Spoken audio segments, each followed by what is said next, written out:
Gloria a Dios. Vamos a abrir la palabra en Jeremías, capítulo 2.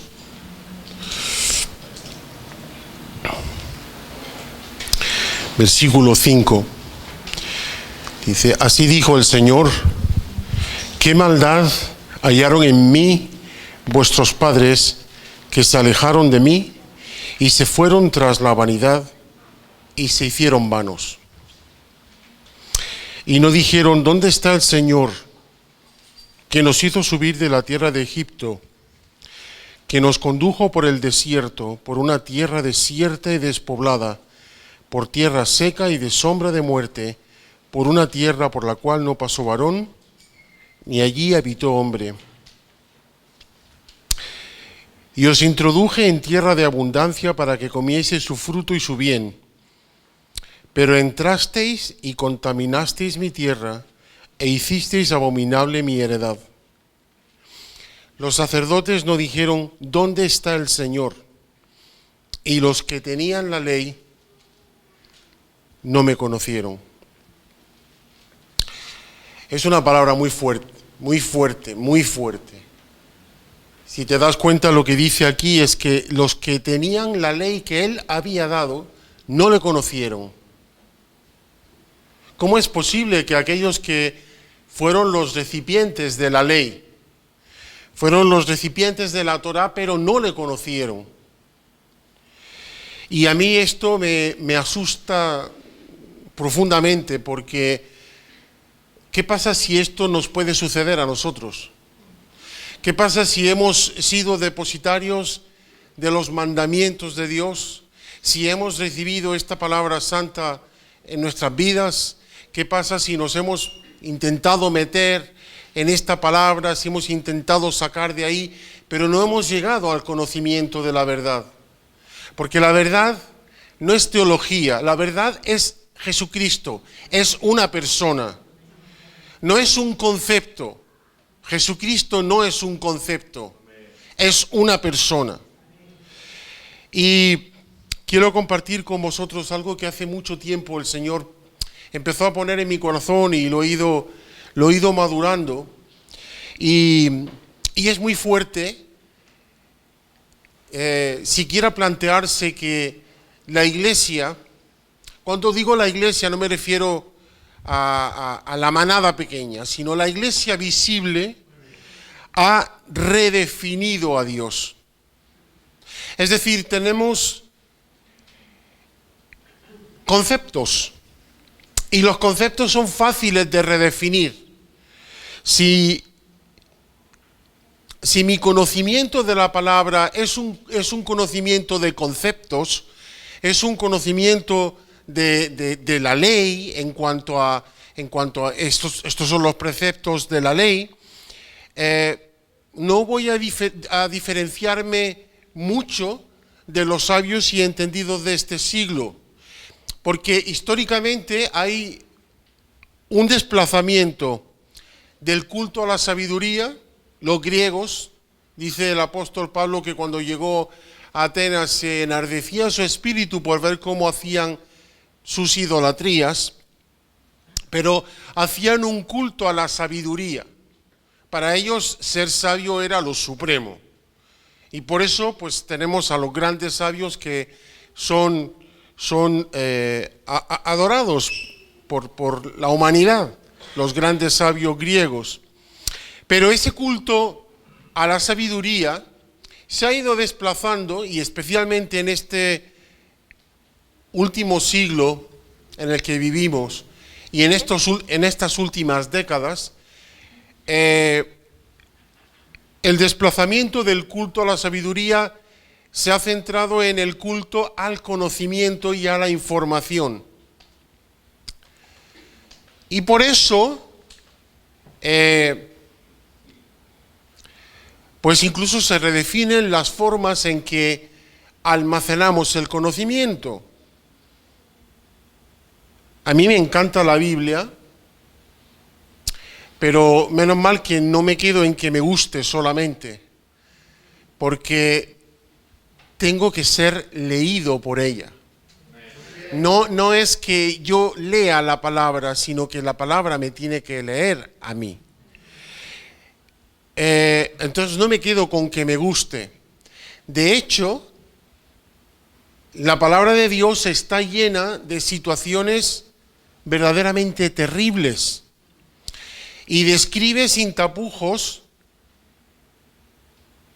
pecados horribles del pueblo de Dios y de la humanidad, para que no nos acerquemos a ellos, porque el pecado rompe nuestra comunión con Dios. El culto al conocimiento hoy día lo vemos por todas partes, porque la información corre hoy día a una velocidad de vértigo. Ya el profeta Daniel decía que la velocidad a la que iba a ir la información, el conocimiento, iba a ser tremendo. Y hoy día la información va con tal velocidad que lo que hoy escuchamos mañana es desdicho de alguna manera y es algo nuevo. Por ejemplo, en el tema del coronavirus. Yo hace mucho tiempo que no veo mucho las noticias. Leo algo, pero no veo las noticias. Porque lo que dicen un día, al día siguiente lo han desdicho. Y lo que han dicho ayer tenían toda la razón, pero si lo que han dicho hoy siguen teniendo toda la razón y es opuesto a lo que habían dicho ayer, algo no está bien. Esto es lo que pasa con la información, que creemos que lo controlamos todo con la información y no controlamos absolutamente nada. Pero este culto a la información puede jugar muy malas pasadas, porque la gente por todos los medios quiere tener conocimiento. Hoy vas a una entrevista de trabajo y el que te entrevista busca luego en las redes sociales a ver si eres activo en Facebook, si eres activo en Instagram, si estás metido en todo este rollo, para ver de qué palo vas. Déjame decirte algo, ese culto de los griegos a la sabiduría y el culto que hay hoy a la información es pura idolatría. Es pura idolatría. Porque parece que la única forma de llegar a ser completos es teniendo mucha información, es sabiendo mucho. Y esto está en la iglesia. Por desgracia, está en la iglesia también. Es decir, gente que quiere acumular mucho conocimiento, gente que quiere acumular mucha información. El problema es que la palabra de Dios puede ser solamente información si no hay espíritu en ella. ¿Entendéis lo que quiero decir? La palabra de Dios sin el espíritu puede ser solo información. Si tú vienes hoy y tu mente no la has renovado por la palabra, lo que yo te estoy contando hoy te puede sonar a pura información. Pero renovamos la mente con la palabra de Dios. Y lo que hace la palabra de Dios, según Hebreos 4, es partir el alma y el espíritu. ¿Algunas veces te has preguntado por qué la Biblia habla de contaminación de espíritu? Si el espíritu no está separado del alma, el espíritu está contaminado por el alma.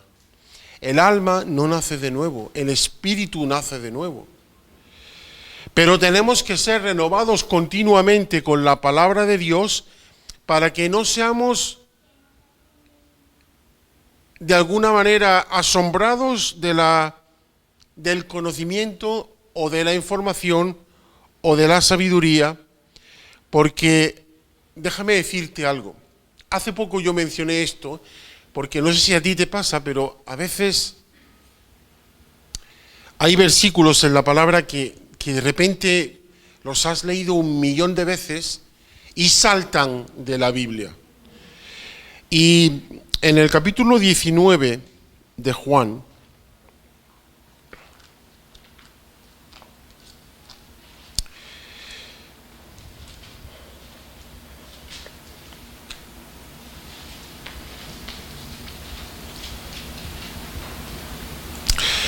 en el versículo 15,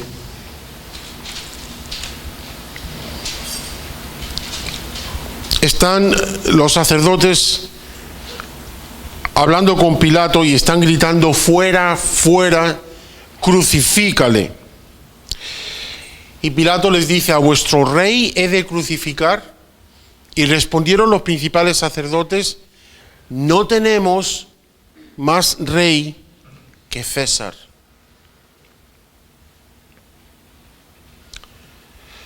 ¿Recuerdas el versículo de Jeremías con el que empecé el culto? O sea, la predicación. Ahí decía que los que tenían la ley no me conocieron. Y el profeta Jeremías dice que alábese en esto el que se haya de alabar.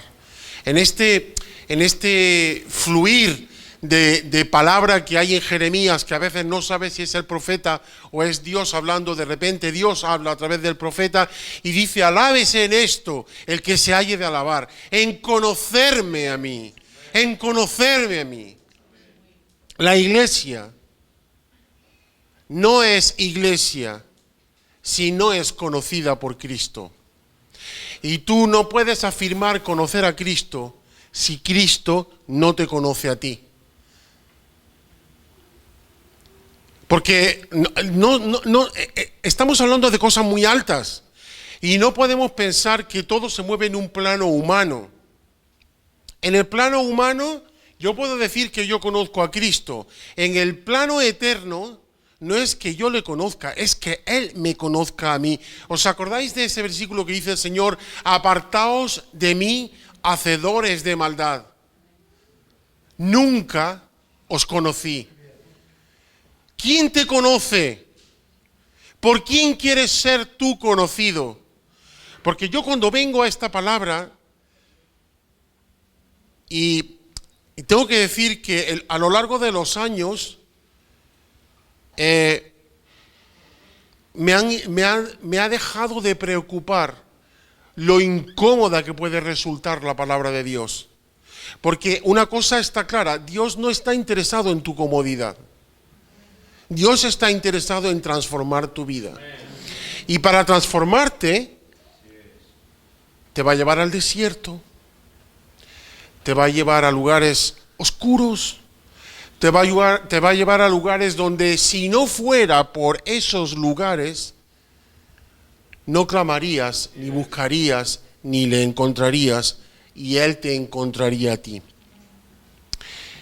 Mi pueblo perece por falta de conocimiento. Curiosamente, en el capítulo 14 de Juan, versículo 7, dice exactamente eso.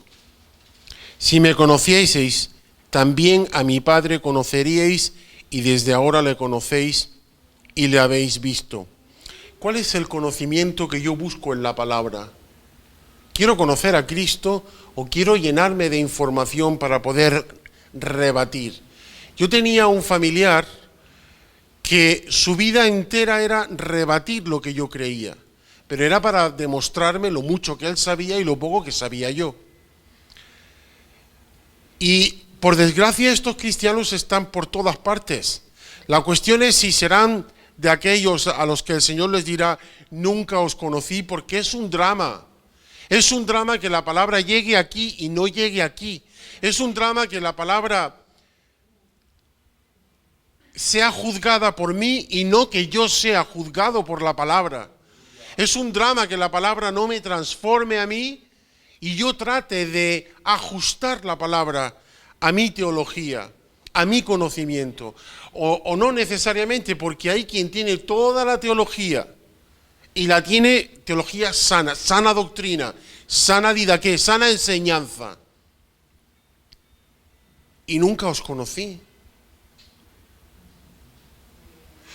Quiero hacerte una pregunta. Hace poco, cuando cenábamos los varones con Tito antes de la boda, tuvimos una conversación en la mesa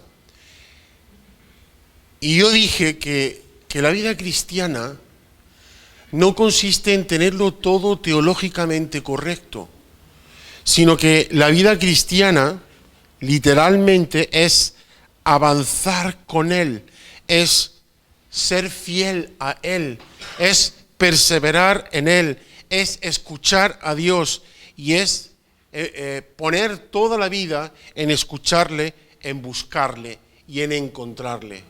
Me buscaréis, dice el profeta Jeremías 29:13 creo que es, y me hallaréis porque me buscaréis de todo vuestro corazón.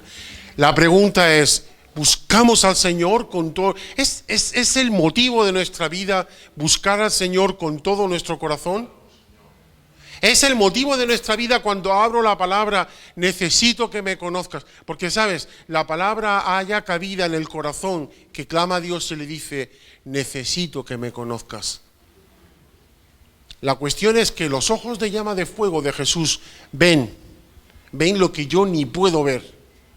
Y David en ese derroche de unción y de sabiduría que hay en el Salmo 139 decía, examíname, oh Dios, examíname y ve si hay en mí camino de perversidad y guíame en el camino eterno.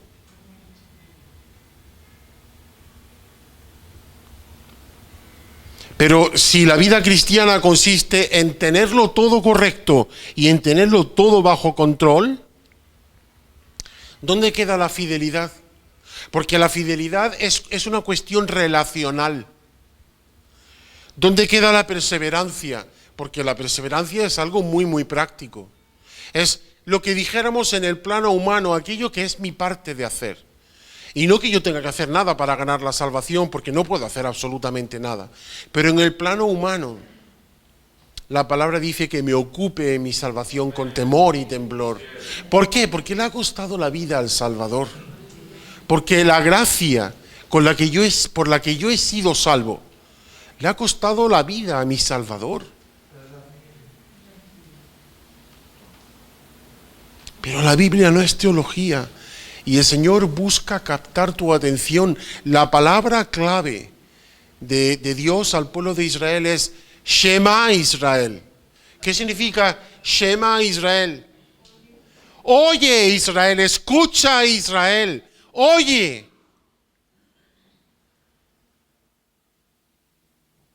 ¿qué oímos nosotros? ¿O qué buscamos oír? Y Él busca capturar nuestra atención. Y por eso dice, escucha, escucha, escucha, escucha.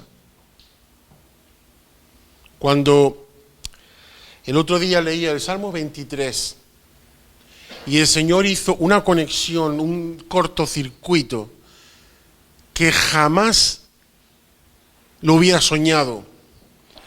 Y hoy lo hemos cantado. Aderezas mesa delante de mí en presencia de mis angustiadores. ¿Sabes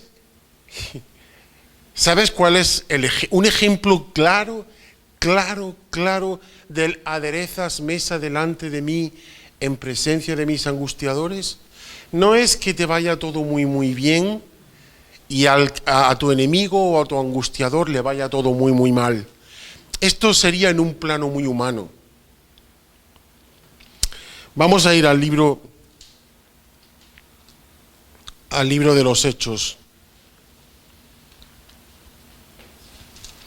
para verlo.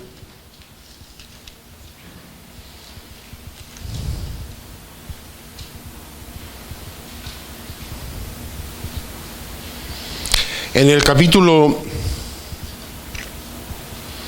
7, me gustaría pedirte que, si no fuera mucha molestia, esta tarde cuando llegues a casa, leas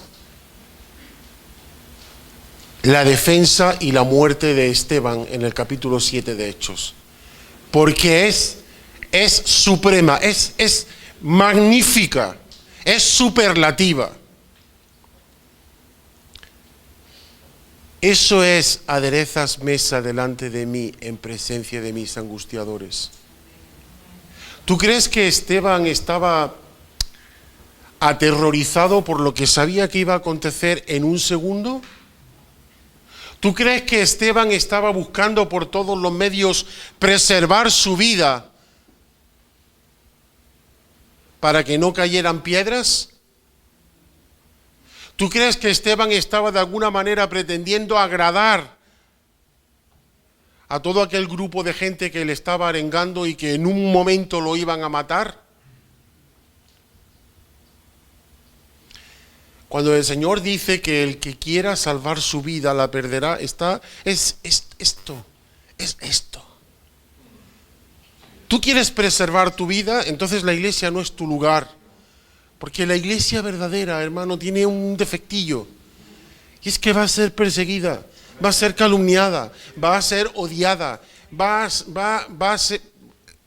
Y esto está a las puertas. Yo recuerdo cuando yo me convertí que el pastor que a mí me bautizó me enseñó el acta de muerte, de pena de muerte de su padre, que también era pastor, y murió por defender la fe. Aquí en España, murió por defender el Evangelio de Jesucristo. Y en ese acta decía que moría fusilado en los muros del cementerio porque predicaba doctrinas opuestas a lo que enseña la Santa Madre Iglesia. Había una hermana muy mayor en la iglesia que Esther y yo íbamos algunas veces a verla, pero antes incluso yo de conocer a Esther, pasaba muchas tardes con ella porque me encantaba escuchar las historias que contaba. Cómo en los años 50 se fue a Argelia y en Argelia pues no había mucha persecución porque estaba Francia como... era parte de Francia en aquel tiempo, es decir, estaban bajo el dominio de Francia. Pero cuando volvió a España, Andalucía, como en los años 50 y 60 tenían que reunirse a escondidas, porque la Guardia Civil iba y los metía en la cárcel. Los metía en la cárcel, hermano, por creer en el Señor Jesucristo, por atreverse a decir que había otra cosa que no era la Iglesia Católica. Y esto, hermanos, ¿dónde está? ¿Dónde está? ¿Dónde está? ¿Pretendía Esteban preservar su propia vida cuando denunciaba a los asesinos de Cristo en Hechos 6 y 7? Y yo me lo planteo a mí mismo, ¿pretendo yo preservar mi vida? Hay un versículo que me ha acompañado estos últimos quizá 10 años, no me lo sé muy bien de memoria, pero es Pablo hablando, dice que, creo que es 2 de Corintios 5, y dice que si este tabernáculo de carne que es el cuerpo se deshiciere, morada tenemos para con Dios en los cielos. Y la mesa que Dios había preparado para Esteban delante de sus angustiadores era el rostro de Cristo, y lo vio antes de morir, Y hermanos, algo pasó ahí, algo magnífico y glorioso pasó ahí cuando estaba siendo martirizado, y no creo que muriera enseguida, porque morir apedreado es de lo peor. Porque no mueres en 5 minutos, sino que tienen que tirarte muchas piedras para que te maten. Y así es como él murió. Pero allí estaba un joven Saulo que era el que estaba guardando las ropas de Esteban. Cosas magníficas y gloriosas suceden cuando nos abandonamos a Él. Cuando nos abandonamos por completo a Él, cuando dejamos de intentar salvar nuestra vida. Pero vamos a ver, si ya tenemos un Salvador, ¿para qué queremos salvarnos a nosotros mismos? Y el valor, el denuedo, la valentía vienen cuando te olvidas de ti mismo y solamente buscas glorificar a Dios. En el caso de Esteban, aún delante de los que sabían que le iban a quitar la vida en un pispás. Pero hermanos, esto es seguir a Jesús. Esto es seguir a Jesús. Esto es lo que tiene. Esto es lo que tiene. Si lo ves como un defectillo es porque quizá Él no te ha conocido. Si ves que este tipo de vida no te interesa mucho, a lo mejor es que realmente no has sido conocido por Él. Si ves que esta vida de conflicto es un poquito demasiado para ti y puedes relajarte un poco, es que a lo mejor no has sido conocido por Él. Recuerdo que una persona que bastante cercana a mí me dijo en mi tierna juventud espiritual, tendría yo quizás 4 o 5 años de convertido, 20, 21, y me dijo, claro, es que tú lo has dejado todo por seguir a Cristo, pero es que realmente no tenías nada, porque con 16 años que te convertiste, ¿qué tenías? Y yo me pregunto, ¿qué tenemos? ¿Qué creemos que tenemos para ofrecer a Dios? Si lo único que tengo es mi vida, no tengo nada más, ¿le voy a ofrecer a Dios una casa o joyas o tesoros? ¿Al Dios del cielo y de la tierra? Pero yo quiero ser conocido por Él. Yo quiero ser conocido por Él. Y conforme pasan los años, digo, por favor, Señor, que no desaproveche ni un segundo, ni un momento de mi vida para que tú, Señor, me conozcas. Para que Él me conozca y para que yo te conozca. Para que cuando yo abro esta palabra, yo te conozca. Yo sepa que tú eres el Señor, mi justicia.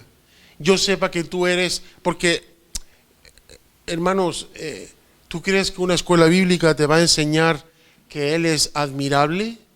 Estas cosas o las experimentas y las vives, o no te lo van a contar terceros. ¿Tú crees que Él va a ser consejero si te lo han contado un tercero? ¿O Él es el que realmente te da consejo y tú eres el que se lo pide? ¿Quién te va a enseñar que Dios es fuerte? ¿O que Dios es Padre eterno y príncipe de paz?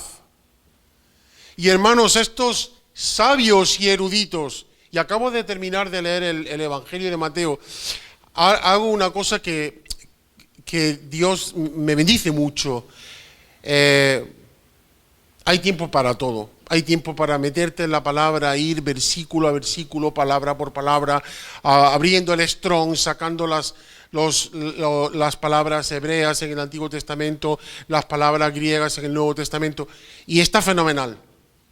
Pero también hay una lectura muy rápida con la que captas cosas que no captas en una lectura mucho más profunda y detenida. Y al leer el Evangelio de Mateo, es tremendo cómo el Señor revela todo el tiempo quién es Él y cómo Él es perseguido todo el tiempo por aquellos que tenían la ley. Y esto me da terror, hermanos, porque qué bendición hay detrás de este púlpito, hermanos. Pero qué responsabilidad hay ahí abajo. O dejas que la palabra se meta aquí y ya está, o dejas que la palabra transforme tu vida, porque yo hay veces que estoy sentado y sí que es cierto que todavía el Señor tiene que cambiar ciertas cosas en mi timidez. Pues yo era tan tímido en mi juventud que mi padre me decía, es que tú no vas a llegar a ser nada en la vida con la timidez que tienes. Si me dicen que tengo que estar predicando, pues no me lo hubiera creído, ¿no? Pero hermano, muchas veces salgo rápido y me voy a coger el coche, porque estoy por dentro no te lo sé explicar, pero es doblado por la palabra. Doblado por la palabra. Y hermanos, la responsabilidad que hay aquí es brutal. Es brutal. Y lo que tenemos aquí es brutal. Y es para respetarlo, para quererlo, para amarlo, para recibirlo y para dejar que el Señor, con esa palabra santa, me revele que Él es admirable, consejero, Dios fuerte, Padre eterno, príncipe de paz. Y a más, que Él es el Shaddai, que Él es el Olam, que Él es el Elión, que Él es el Señor mi justicia. Adonai Tzidkenu. Que Él es justicia nuestra, no solamente mi justicia, sino justicia nuestra. Jeremías 23, 6 y 33, 16. Y cuando Él me revela que Él es mi justicia, no solamente revela que Él es mi justicia, sino revela que Él es justo. No solamente revela que Él es mi Salvador, sino que Él es mi salvación. No solamente revela que Él me guía, sino que Él es mi luz. El Señor, Salmo 27, es mi luz y mi salvación. Y hermanos, cuando tanta iglesia por todas partes está hablando de que para las pandemias no son de Dios, porque Dios es bueno, están redefiniendo a Dios, están redefiniendo lo que es bueno. Me da igual si una pandemia es fruto de una conspiración, fruto de una escapada involuntaria o voluntaria de un laboratorio, me da igual. Pero yo sé una cosa, que Él es mi justicia, que Él es perfecto y que, como dice Job, vamos a ir ahí, no lo tenía esto, pero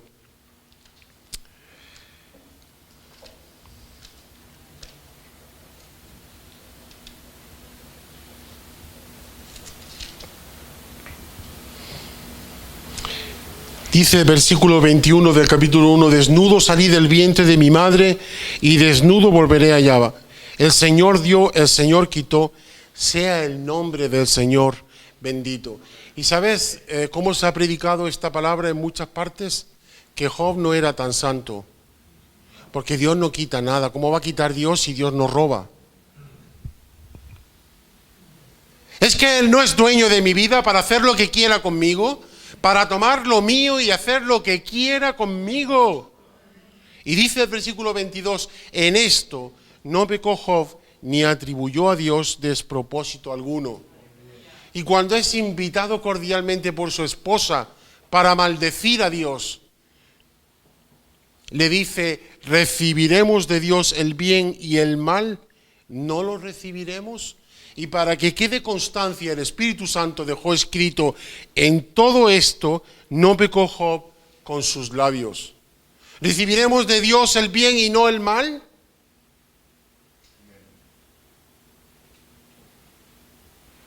Porque, ¿cómo va a salir mal de Dios? No es que salga de Dios, pero Dios lo permite. Y Él sigue siendo mi justicia, pero si yo juzgo a Dios, estamos intercambiando los papeles, porque yo no tengo que juzgarle a Él, sino que Él me tiene que juzgar a mí. Y Él es justo, perfecto, santo en todos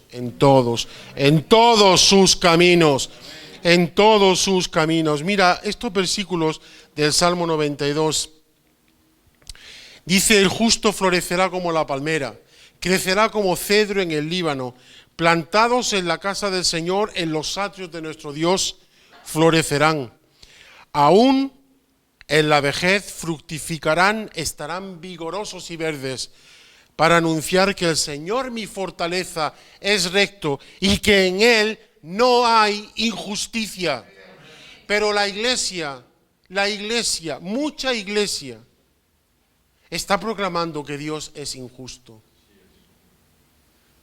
Cuando dicen, hoy un Dios bueno no puede permitir estas cosas.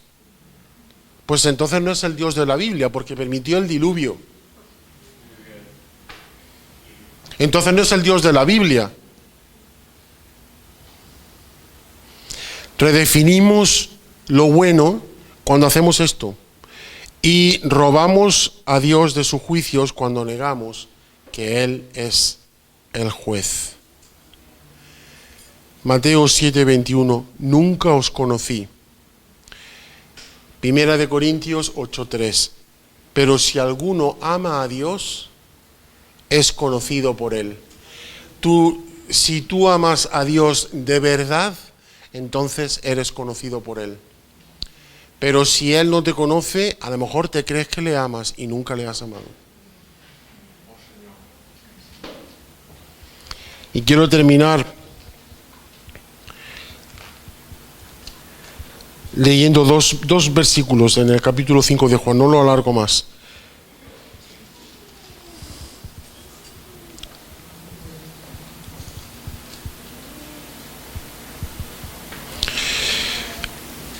Además, ¿quieres saber quién es el juez justo?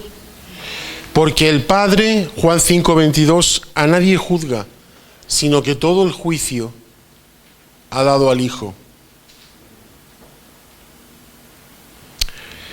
Y versículo 27, y también le dio autoridad de hacer juicio por cuanto es el Hijo del Hombre. El que es conocido por Dios ha puesto su vida entera, su confianza entera en un hombre que fue crucificado hace 2000 años. Pero esa es la sabiduría oculta. Esa es la que este siglo no conoció. Que tú y yo podamos poner la confianza para la salvación en alguien que murió hace 2000 años. Es una locura. En un sentido, déjame decirte, es muy lógico que nos persigan, porque es una verdadera y auténtica locura. Pero el apóstol Pablo lo dice, no de todos es la fe. Amén.